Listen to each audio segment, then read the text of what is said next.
Hello, this is Doug from the Mythical Dragon.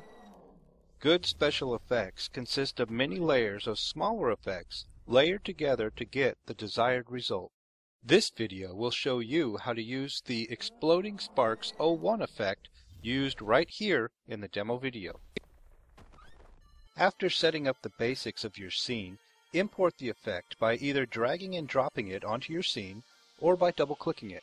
Then, using the Move or Rotate tools, position the effect where you want it to animate.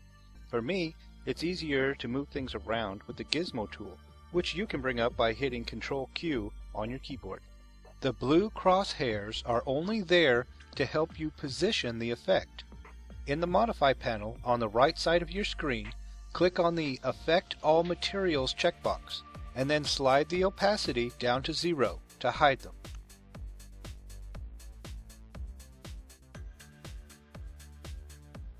Scrub forward on the timeline where you want the effect to begin. Select the effect. In the Modify panel, under Emitter Setting, click On for Emit. Move the timeline ahead a few frames, and then click Off. You're done!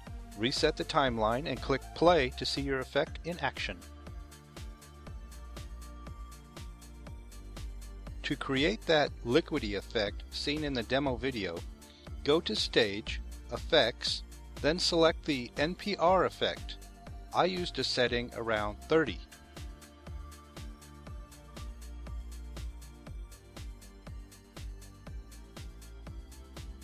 There you go. Play with it and see what kind of effects you can come up with. Remember, this is just one layer in a group of effects layered together to create an awesome special effect. I hope this tutorial has helped you, and I can't wait to see what you create from this and other special effects from the Mythical Dragon.